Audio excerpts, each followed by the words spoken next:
നമ്മുടെ നാട് പാരമ്പര്യമായിട്ട് ഹർത്താലിൻ്റെ ഒരു നാടായി മാറിക്കൊണ്ടിരിക്കുകയാണ്.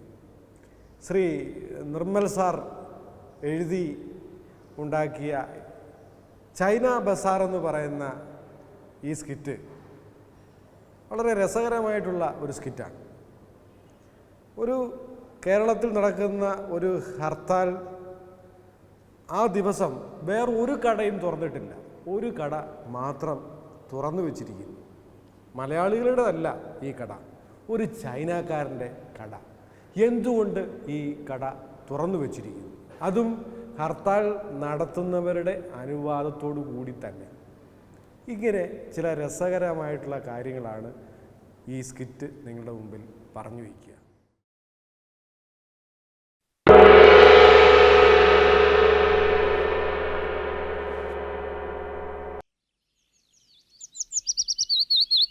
ദൈവമേ, എന്തെങ്കിലും നല്ല രീതിയിൽ ഒരു കച്ചവടം നടക്കണേ.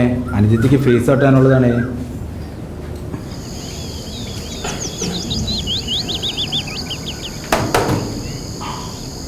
ആകാശവാണി തിരുവനന്തപുരം ആലപ്പുഴ പ്രാദേശിക വാർത്തകൾ വായിക്കുന്നത് ഹക്കിം കൂട്ടായി.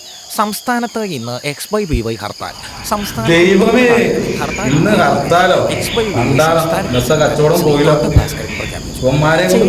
തമ്മിൽ തല്ലും പാർട്ടിയുടെ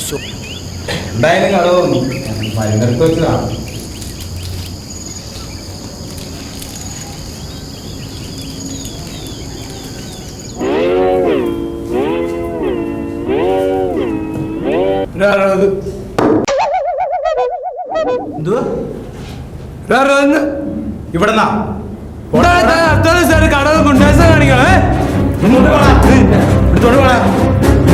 ഫ്രീക്ക് ബ്രോ. നമ്മള് ഒറ്റ അടി വെച്ച് തന്നെ വീട്ടിൽ പോ. ശരി, കാണട്ടെ. കാണാം. ചേട്ടാ, 1 കിലോ പഞ്ചസാര, 1 പാക്കറ്റ് ചായപ്പൊടി. ഹർത്താലോ? ഇന്നലെ ഒന്നും പറഞ്ഞ കേട്ടില്ലല്ലോ. രാവിലത്തെ വാർത്തയിലുണ്ടായാലോ? ഇവന്മാരൊക്കെ കണ്ണെന്തിനും എണീക്കുമ്പോഴാ തുടങ്ങിക്കോളൂ ഹർത്താൽ എന്നൊക്കെ പറഞ്ഞു. അതെ, ഇവന്മാരൊന്നും പറഞ്ഞിട്ട് ഒരു കാര്യമില്ല. അതേന്നു, ഒന്നും പറഞ്ഞിട്ട് കാര്യമില്ല. 50 രൂപ.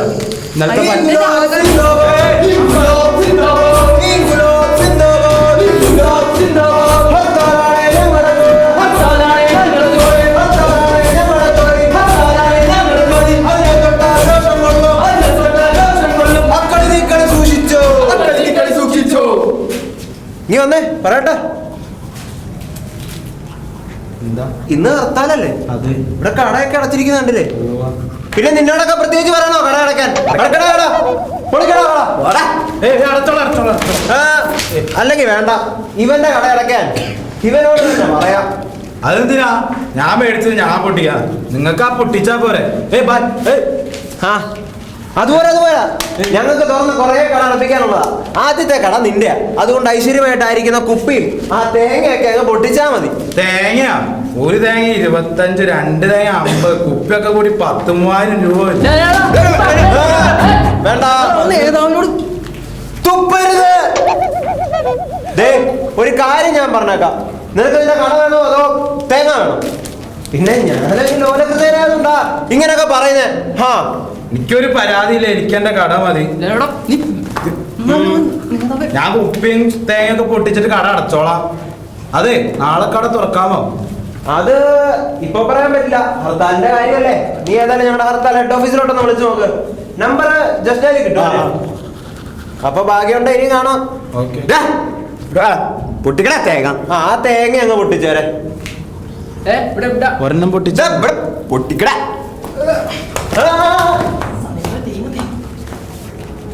അച്ചടക്കലക്കരം ബാക്കി വെച്ചോട്ടിക്കില്ല. അത് ശരിയാ നേതാവ്. ഒരു തേങ്ങ പോടാ. അപ്പൊ വരട്ടെ.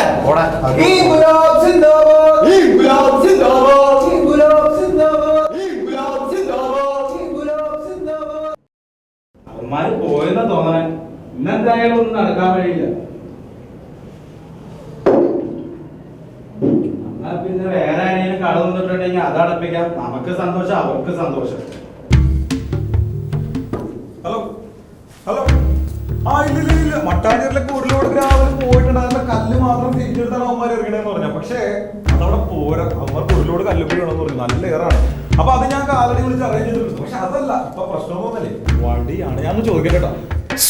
വടി ഇരിപ്പണ്ട വടി ഇല്ല ഉണ്ടണ്ട കൊണ്ട് ഇത് നാടൻ ബോംബല്ലേ ആ അതെ വടിയില്ല പക്ഷെ ഇവിടെ നാടൻ ബോംബ് ഒരു 10,000-4,300 ഇപ്പോഴുണ്ട് അപ്പൊ അത് മതിയോ പക്ഷെ വടി ഇവിടെ അറിഞ്ഞില്ല എന്താ രാവിലെ പോലും നല്ല കച്ചവടമാണ് ഒരു 10,000-4,000 രൂപ ഇപ്പൊ തന്നെ ഇനിയിപ്പോ ഒരു കാര്യം ചെയ്യാനുള്ളത് ഞാൻ ഇന്നലെ വിളിച്ച് പറഞ്ഞായിരുന്നു ഓർക്കണമെന്ന് ഇവിടെ ഇരിക്കുന്നത് നാടൻ മുട്ടയാണ് നമ്മുടെ പോളിടെക്നിക്കൽ പിള്ളേർക്ക് പോലീസുകാരെന്തോ ഇറങ്ങാനുള്ള പിന്നെ ചീമുട്ട വേണം തോന്നി അപ്പൊ ഒരു 4,000 ചീമുട്ട കോഴിക്കോട് ഈ കട അടയ്ക്കുന്നില്ല എന്റെ കട അടച്ചല്ലോ ഈ കട അടയ്ക്കാൻ ഞാനാരാന്നറിയാവോ ഇല്ല ഞാനിവിടുത്തെ എക്സ്-ബൈ-ബിയുടെ സെക്രട്ടറി മൃദുലനാണ് ഇവിടെ വന്നിട്ട് കട അടയ്ക്കാൻ പോടാ പോടാ ഒരുത്തന്റെ പേര് ലോന മറ്റൊരുത്തന്റെ മൃദുലൻ നിനക്കൊക്കെ ആരുടെ പേരിട്ടത് അല്ല ഈ കട അടയ്ക്കാത്തതിന്റെ അപ്പൊ ഇടൂ ഈ കട അടച്ചു കഴിഞ്ഞാൽ പിന്നെ ഹർത്താൽ എങ്ങനെ നടത്തും ഹർത്താലിന് വേണ്ട സാധനങ്ങളൊക്കെ അല്ലേ ഇവിടെ നിരത്തി വെച്ചേക്കണത് അത് ഇതൊക്കെ എന്ത് സാധനങ്ങളാ ഇത് എന്ത് സാധനം അറിയാവോ ആ വണ്ടി വെച്ചേ ഇവിടെ വെച്ചേ കൊണ്ടേ വെച്ചേ ആ തനിക്കിപ്പോ എന്താ അറിയുന്നത് ഈ കട അടയ്ക്കണം ആ ഇവിടെ ഇത് ആര് നടത്തണമെന്നറിയോ ഇല്ല ഇവിടെ വെണ്ടക്ക ക്ഷരത്തിൽ എഴുതി വെച്ചേക്കണോ ഇത് വായിച്ചു നോക്കണോ തന്നെ കണ്ടിരുന്ന മത്തങ്ങയാണ് ഇങ്ങനെ ഒരു കട തുടങ്ങിയത് കടയുടെ അകത്തൊരാള് നിൽക്കണുണ്ടോ ആ ചിരിച്ചിട്ട് കിടന്നാ ആ പോയി ചോദിച്ചു നോക്ക് ഞാനാണ് ഷിൻഷിൻ ഞാനാണ് ഉടമ ഞാനൊരു ചൈനക്കാരനാണ് എനിക്ക് കുറച്ച് മലയാളം അറിയാം ഇതാ ലിസ്റ്റ് ഹർത്താലുള്ളതെല്ലാം ഇവിടെ ലഭിക്കും ആ കൊടി 500 കൊടി 500 ആണ് കൊടി 500 എന്ന് പറഞ്ഞാൽ 4 കൊടിയേ തരുള്ളൂ അത് നല്ല തുണിയാണ് നല്ല കോട്ടൺ തുണിയാണ് ആ പിന്നെ കരികൾ 100 രൂപ ഒരു പീസിനാ ഇത് പെരപണിയാണെന്നോ അല്ല എറിഞ്ഞ് തല പൊട്ടിക്കാനാണ് കറക്റ്റ് ഷേപ്പ് ചെയ്തെടുത്തേക്കാണ് തല 4 പീസായി പോകും ഈ സാധനല്ലേ ആ ഈ സാധനമല്ല എന്ന് പറഞ്ഞാൽ തനിക്ക് പെരപണിയാനാണോ സാധാ കല്ല 50 ഒരു ജോഡി ചെളി മണ്ണ 1 കിലോ 30 ചെളിയൊന്നും കിട്ടാനില്ല ഏത് ചെളി ഇപ്പൊ കിട്ടാനില്ല അത് ഇമ്പോർട്ട് ചെയ്യണം ഷിൻഷിൻ ചെളിമണ്ണി നേതാവിന്റെ തലേന്നാണ് തീപ്പെട്ടി 100 രൂപ തീപ്പെട്ടിക്കൊന്നും വലിയ വില 1 ലിറ്റർ മണ്ണെണ്ണ 50 അതെ ഇതൊന്ന് ഈ സാധനം വീട്ടിൽ കൊണ്ട് എണ്ണയിട്ട് കത്തിക്കാനൊന്നുമില്ല പവർക്കട്ടിന്റെ സമയത്ത് എറിഞ്ഞ് കത്തിക്കാനാണ് 50 രൂപയ്ക്ക് പറ്റുമെങ്കിൽ മേടിച്ചാൽ മതി അല്ലെങ്കിൽ താനേ തന്റെ പാട്ടിന് ഇവിടെ നല്ല കച്ചവടമുള്ള സമയം ഇതെന്താ നേതാവ് ഇയാൾ ഇങ്ങനെയൊക്കെ ചെയ്യുന്നത് എടോ അവിടെയാണ് നമ്മൾ ഈ ചൈനക്കാരും തമ്മിലുള്ള വ്യത്യാസം അതായത് എത്ര ദീർഘവീക്ഷണത്തോടെയാണ് ആ മനുഷ്യൻ ഈ ഹർത്താലിനെ നോക്കിക്കാണെന്ന് നോക്കി ആ മനുഷ്യന്റെ മുഖത്ത് ചിരി കണ്ട അതായത് ഇവരൊന്നും ഇല്ലെങ്കിൽ ഇവിടെ ഹർത്താൽ നടക്കൂല ഇവരെ പോലുള്ള ആളുകളാണ് യഥാർത്ഥത്തിലുള്ള മനുഷ്യ സ്നേഹികൾ അത് ശരിയാ മുഖത്ത് എഴുതി വെച്ചിട്ടുണ്ട് മനുഷ്യ സ്നേഹി ശരിക്കും വായിച്ചു വേറെ എനിക്കൊന്നും മനസ്സിലാവുന്നില്ല ഇവിടെ താൻ പത്രം വായിക്കാറുണ്ടോ പത്രം വായിക്കാറില്ല ഈ കസ്തൂരി രംഗൻ പരിപാടി ഉണ്ട് അതൊരു സാധനം ആ സാധനം വന്നു കഴിഞ്ഞാൽ ഒരു 3-4 വർഷം കഴിഞ്ഞാൽ ഇവിടെ ഇല്ലേ ഇതേ ഈ ഇരിക്കണ കല്ലും ഇവിടെ ഇരിക്കണ വടിയും കൊടിയും ഈ സാധനം ഒന്നും നമുക്കില്ലേ ഒക്കെ വാള് ഈ സാധനമൊന്നും നമുക്കിവിടെ കിട്ടാത്തൊരവസ്ഥ വരും എടുക്കാൻ പറ്റാത്തൊരവസ്ഥ വരും അങ്ങനെയുള്ള സമയത്ത് നമുക്കിവിടെ ഹർത്താൽ നടത്തണ്ടേ നടത്തണം അങ്ങനെ നടത്തേണ്ടി വരുമ്പോ ഈ മനുഷ്യൻ ഇത് കംപ്ലീറ്റ് ചൈനയിൽ ഇങ്ങോട്ട് ഇമ്പോർട്ട് ചെയ്യും ഈ വക സാധനങ്ങൾ വിടും എന്നിട്ട് ഇതുപോലത്തെ സൂപ്പർ മാർക്കറ്റിലും ബസ്സാറിലും ഇതുപോലത്തെ ചെറിയ കടകളിലൊക്കെ അങ്ങോട്ട് വിൽക്കും അതിന്റെ ചെറിയൊരു തുടക്കമാണ് ഇവിടെ കാണിക്കുന്നത് ചൈനയിലെ വേസ്റ്റ് ഒക്കെ ഇപ്പൊ എവിടെയാണല്ലോ നിക്കണോ ആ വേണം ഷിങ് നിങ്ങൾ ഈ കാണിക്കുന്ന അക്രമത്തിന് കൂട്ടു നിൽക്കലല്ലേ നിങ്ങൾ മലയാളികൾ എന്തിനും ഇവിടെ ഹർത്താൽ നടത്തുന്നു കേരളത്തിൽ ഞാൻ വന്നപ്പോൾ തുടങ്ങാൻ പറ്റിയ ഏറ്റവും നല്ല ബിസിനസ് കണ്ടത് ഹർത്താലിന് സ്റ്റോർ തുടങ്ങുക എന്നാണ് ഇത് ശരിയാ ഇങ്ങനെയുള്ള നേതാക്കന്മാരുണ്ട് എന്താണ്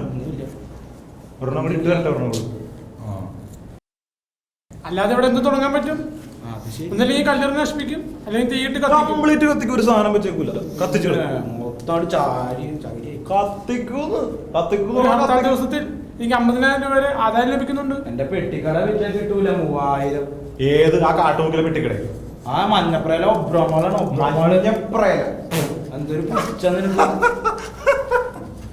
തിരുവനന്തപുരത്ത് എന്റെ അടുത്ത കട ഞാൻ തുടങ്ങുന്നുണ്ട് തിരുവനന്തപുരത്ത് ഒരു പുതിയ കട ഞങ്ങളുടെ തുടങ്ങാൻ പോകുന്നുണ്ട് ഇതിലും വലുതാണ് മോനെ അടുത്ത വർഷം അതിന്റെ പ്രവർത്തനം ആരംഭിക്കും ഉദ്ഘാടനത്തിന് വരണം ജിലേബിയൊക്കെ കിട്ടും അവിടെ കൊണ്ടല്ലേ പ്രകടനങ്ങളും ലാത്തിച്ചാർജും എല്ലാം നിങ്ങൾ മലയാളികൾ ചിന്തിച്ച് തിരുവനന്തപുരത്ത് ഞങ്ങൾ ചൈനക്കാർ ചെയ്തു തുടങ്ങും നേതാവ് കൂട്ടു വന്നേ അവ ആള് വെച്ചിട്ട് വാ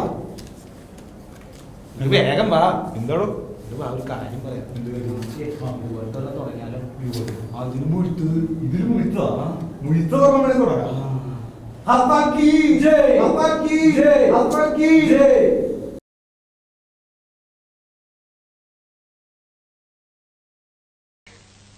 നമ്മൾ സടകുടഞ്ഞ് എഴുന്നേക്കേണ്ട സമയമായിരിക്കുന്നു. ഒരു കണക്കിന് പറഞ്ഞാൽ വൈകി എന്ന് തന്നെ പറയാം. എന്നാലും പെട്ടെന്നൊരു ബന്ധം നടത്തുമ്പോ ഈ പൊതുജനങ്ങൾ അതിനെ പൊതുജനങ്ങളുടെ കാര്യം കള. അപ്പോ 4-ാം തീയതി നമ്മൾ ആഞ്ഞടിക്കുന്നു. കൊടികളും പോസ്റ്ററുകളും മാനങ്കരയിൽ അങ്ങോളം ഇങ്ങോളം ഉയരണം. വിലക്കയറ്റത്തിനെതിരെയുള്ള ഒരു കൊടുങ്കാറ്റായി മാറണം നമ്മുടെ ബന്ദ്. ജനജീവിതം സ്തംഭിക്കണം. പോലീസ് ഞെട്ടണം. സർക്കാർ ആടി ഉലയണം. ഛത്രപതി ശിവജിയുടെ രീതി, ചെമ്പടയുടെ രീതി, ഫെഡറൽ കാസ്ട്രോയുടെ രീതി. നമ്മുടെ മുമ്പിൽ ചരിത്ര പുസ്തകങ്ങളുണ്ടല്ലോ. Guerrilla warfare, ഒളിയുദ്ധം. അതിനൊക്കെ ആയുധം എവിടെ? കരിങ്കല്ലുകളും നാടൻ കല്ലുകളുമാണ് നമ്മുടെ ആയുധങ്ങൾ. അത് വെച്ച് നമ്മൾ പോലീസിന്റെ നേർക്ക് മിസൈലുകൾ അയക്കും. എന്താ ഉത്തമ ജനങ്ങൾ നമ്മളോട് ഇങ്ങനെ പെരുമാറിയത്? അതെ, ഒരു പാർട്ടിയിലും പെടാത്ത നിഷ്പക്ഷമതികളായ കുറെ ജനങ്ങളുണ്ടല്ലോ, ആ തെണ്ടികളായി ഇത്തവണ നമ്മളെ പറ്റിച്ചത്. നമ്മുടെ ഗവൺമെന്റ് എന്തൊക്കെ ജനങ്ങൾക്ക് കൊടുത്തു. കൂടുതലും വാഗ്ദാനങ്ങളാ കൊടുത്തത്. ഉത്തമ, നമ്മുടെ പാർട്ടിയെ നമ്മൾ തന്നെ വിമർശിക്കരുത്, അതും ഇന്നത്തെ ചുറ്റുപാടിൽ. ഞാൻ ആലോചിച്ചപ്പോ ഒരു കാര്യം തോന്നിപ്പോവാണ്. എന്തേ? ജനങ്ങൾ സമ്പൂർണ്ണ സാക്ഷരത നേടിയതാണ് നമുക്കടിയായത്. എങ്ങനെ? സാക്ഷരത നേടിയപ്പോ ജനങ്ങൾക്ക് വിവരം വന്നല്ലോ. അതുകൊണ്ടാണോ ഇത്തവണ അവർ നമുക്ക് വോട്ട് ചെയ്യാത്തത് എന്നാണ് എന്റെ സംശയം. അത് ശരിയാ, ജനങ്ങൾക്ക് നല്ല ബുദ്ധി വന്നാ പിന്നെ അവരെല്ലാ പാർട്ടിക്കാരെയും കല്ലെറിഞ്ഞ് കൊല്ലാനിടയുണ്ട്. ഒരു കാര്യം ഞാൻ പറയട്ടെ. പറയൂ. നമ്മുടെ പാർട്ടിക്ക് അടിത്തറയില്ല. പണ്ടൊക്കെ നമ്മുടെ പാർട്ടി എന്ന് പറഞ്ഞാൽ നാട്ടിൽ ആരെങ്കിലും മരിച്ചാൽ അവിടെ ഓടിയെത്തി വിറക് വെട്ടിക്കൊടുക്കും, കുഴി വെട്ടിക്കൊടുക്കും. ഒരു വീട്ടിൽ ഒരു കല്യാണം വന്നാലും ആദ്യാവസാനം നമ്മളവിടെ ഉണ്ടാവും. ഡോക്ടറെ വിളിക്കാനും രോഗിയെ ആശുപത്രിയിൽ എത്തിക്കാനും മുൻപന്തിയിൽ കാണും. ഇപ്പോഴതൊന്നും ഇല്ല. അതുകൊണ്ടാണ് ഞാൻ പറഞ്ഞത് RDPക്ക് അടിത്തറയില്ലെന്ന്. ക്രിയാത്മകമായ ഈ ചർച്ചയിലൂടെ ഉരുത്തിരിഞ്ഞു വന്ന ഒരു കാര്യം ഞാൻ പറയാം. ഒന്ന്, INSP, അതായത് നമ്മുടെ പ്രധാന എതിരാളി. അവരിൽ ചില കൊള്ളാമെന്ന ചെറുപ്പക്കാർ രംഗത്ത് വന്നിട്ടുണ്ട്. ആളുകൾക്ക് അവരോട് വലിയ മതിപ്പാ. ആ മതിപ്പ് പൊളിക്കുകയാണ് നമ്മൾ ചെയ്യേണ്ടത്. വളരെ കറക്റ്റ്. ഏതെങ്കിലും രീതിയിൽ വല്ല പെണ്ണുകേസിലോ ഗർഭക്കേസിലോ അവരെ പെടുത്തി നാറ്റിക്കുകയാണ് ചെയ്യുന്നത്. ജനങ്ങൾ അവരെ കാർക്കിച്ചു തുപ്പുന്നൊരു പരിതസ്ഥിതിയിൽ എത്തിച്ചാൽ നമ്മൾ ജയിച്ചു. 6 മാസത്തിനുള്ളിൽ നമുക്ക് നഷ്ടപ്പെട്ടതെല്ലാം വീണ്ടെടുക്കാം. പരിപ്പോട എവിടെയോ? ഇന്ന് പരിപ്പോട ഉണ്ടാക്കില്ല സാർ. പരിപ്പോട ഉണ്ടാക്കിയില്ലേ? പരിപ്പോടയും ചായയും ബീഡിയുമാണ് ഞങ്ങളുടെ പാർട്ടിയുടെ പ്രധാന ഭക്ഷണം. തനിക്ക് അറിഞ്ഞൂടെ? എടുക്ക പോയി പരിപ്പോട ഉണ്ടാക്കി കൊണ്ടുവരാ.